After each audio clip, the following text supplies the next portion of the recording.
Welcome back to the channel, everyone. As you guys know, I love doing these gaming console reviews, and I've talked about the Xbox One so many times. I think the Xbox, it was actually probably the Nintendo DS was the first console I talked about on this channel, but as a standalone console that's not a portable one, I think the Xbox 360 was probably one of the first ones, followed by the Xbox One at some point. And I've talked about this console tons of times on this channel, and it's one of my favorite consoles ever. I gave one away like a couple years ago too from this channel, and it was definitely one of the more bigger, I guess, improvements going from one console line to the other. If we've seen with the original Xbox to the Xbox 360, that was probably one of the bigger ones. But then with the Xbox 360 to the Xbox One, that really kind of showcased the kind of the future of gaming and what we wanted to see in terms of gaming consoles in the future. Now, I don't really even know what I'm talking about because I'm not like an expert at this stuff, but shout out to xbox.fandom.com for supplying all the specs and everything and all the wiki and all that. I'm not even getting sponsored by them, I'm just like shouting them out. Now, the Xbox One was actually announced in May 21st of 2013, and it was eventually available later on that year, so it'll actually be turning 7 years old this year. And it's weird because like I kind of remember when this thing was like announced, and the fact that this thing is already this old is super crazy. It's so weird how time is just flying by nowadays. And the most interesting changes, I guess, and the bigger changes that happen going from the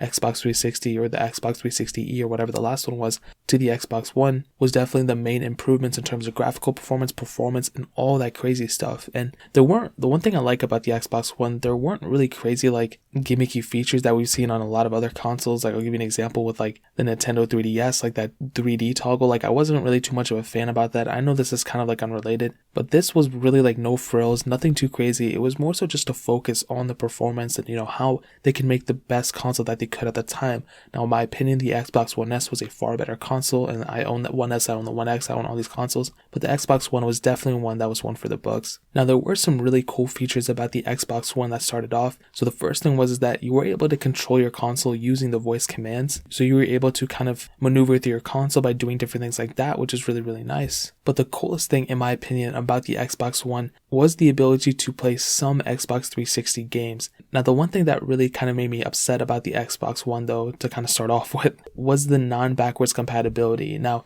Microsoft said before that there was going to be some games that were going to be backwards compatible, and there were, but it wasn't as grand of a scheme or as crazy of a scheme as the Xbox 360 with the original Xbox games. And that's what really sucked with the Xbox One. You weren't able to go and do backwards compatibility to the Xbox 360, which was really, really bad. And again, like I said, they said they were going to push an update at some point, and they might have for some games, but it's not as crazy as a list as, the original Xbox 360 game. Now, one of the biggest changes from the Xbox One to the 360 as well was that Xbox One controller, and that is the same exact controller layout that we are still using up until this day. The original 2013 design, that is the same exact one, and obviously it stemmed from the Xbox 360, which stemmed from the Xbox original one. But this controller is one of my favorite controllers ever. It's really a tie between this and the PS4. Obviously, there's only two controllers. I'm not really a fan of the Switch's Joy-Cons, but the Xbox One for sure, that controller was so nice. We were able to charge it with the micro USB port, which is really, really nice.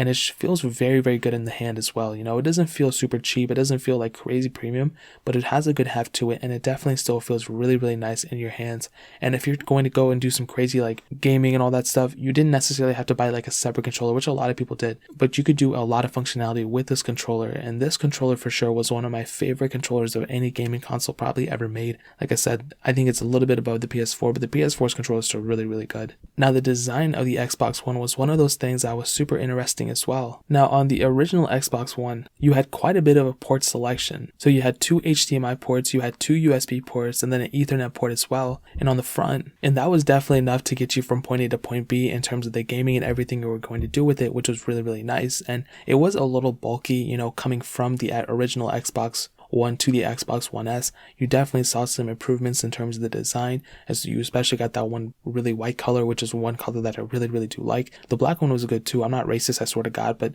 I definitely do like the white Xbox One S more than that one. But then I actually like the Xbox Series X, that one, a lot more than these two. So That just proves to you that I'm not racist. But the Xbox One also had this interesting thing where it cannot outplay 4K videos, which back in 2013 might have not been that big of a deal, but especially now in 2020, we are expecting everything to be in 4K, and if something is not in 4K, that kind of decreases the overall, I guess, experience you're going to have with the console. Whether you're going to display it out in 4K or not, just having that ability to do it definitely improves the console's quality and overall feeling of it overall. The original Xbox was only able to output in 1080p and 720p, but in terms of everything else, it wasn't that bad of an experience. Like usually when I play games, it's on a 1080p monitor anyway, but at the same time, a lot of people who want to do higher end gaming and want to gain the most experience from a console, they might want to go up to 4K resolution. And even now in 2020, 4K is probably, a majority of what people want to play with, and that's considered top tier. I think that's considered for a lot of people, especially like me. I'm not a huge gamer, but for somebody who wants to constantly, play games all the time and everything, having the ability to play 4K games would definitely increase the overall gameplay feeling you're going to have overall. So definitely for sure, the Xbox One, this is the one area where it might feel a little dated. The design doesn't seem that bad. You're going to put it up and then basically forget about it. The feeling of it, the controller is obviously the same controller as the ones before, but that ability to actually play 4K resolution games is not here on the Xbox One. And like I said, it does kind of suck. All games will play at 1080p. You cannot upscale to 4K. But like I said before, if you can get over that one aspect, it's probably not going to be that big of a deal. Of course, like I said, if you want to go ahead and get other things, if you want to get the One S, go for it, be my guest. But with the Xbox One, like I said, if you can look over that specific area, then I think you're going to be good for the most part. And speaking about the games, this is definitely one of the best parts about this console. You have to remember that, like I said, there's no way to play 360 games on this, without modding it. But if you are willing to mod it, I think you are able to play actually 360 games through backups and all that stuff, which would be really, really nice. But the use case overall of this console is still up there. I mean, like I said, the games for this thing are just out of the world. You have so many different games for this thing, and if you're able to mod it, I would recommend doing that and playing even more games on it. But the Xbox One of its main selling points was the graphics in the games, and if you think about it, with the Xbox Series X, all those games pretty much are available for the Xbox One as well. The only issue is that they might be a little slower here and there. When I would do a little gaming on it, I would notice, quite a bit that, okay, yeah, it's a little slow, it's not definitely the fastest thing in the world. I wish it was kind of a little bit better here and there. There were some stuttery frames, and the main thing I want to hit on was that the Xbox One would actually heat up quite a bit, or the fans would turn on, whatever the case is. With my Xbox One S, that's not necessarily the case. It still feels pretty fine overall.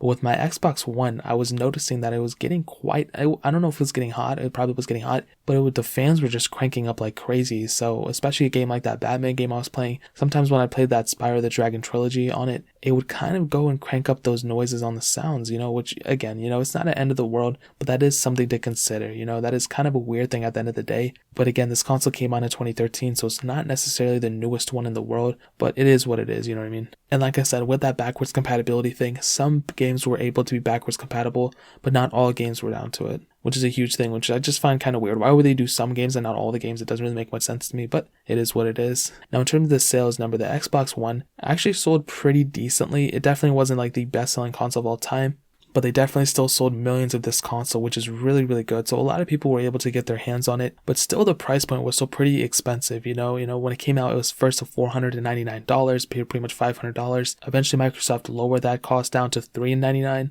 And they ran a ton of deals and different things like that. And then essentially the Xbox One S came out, and now I think you can get a One S at Best Buy or whatever for like $250, which is very, very cheap, especially for a console that's as capable as a console like the Xbox One S, that can still play 4K games and everything. And definitely for sure, at the end of the day, the Xbox One is a staple in the gaming history. It definitely brought a lot to the table for sure. And I really just touched the surface. Like, you guys really have no idea. This console was very, very good. There were some weird things for it for sure. There were some weird quirks here and there. But I think overall, Microsoft did a pretty good job with the original Xbox One, but they did a tremendous job with the Xbox One S. I think they did a much better job there. Eventually, with the One X and now with the Series X, it'll be interesting to see how those consoles compare to this one. The Series X is coming out later this year. The Xbox One prices are definitely going to go down. The One X prices are going to go down. So I'm curious to see what's going to happen later on this year with all these different devices and gaming consoles coming out. So that really pretty much covers it. If you guys have any other questions or anything like that, let me know in the comment section below. Hit the like button, that would mean so much, but definitely hit that subscribe button. Every single subscriber that we get really does count. Also, if you own the Xbox One, if you owned it in the past,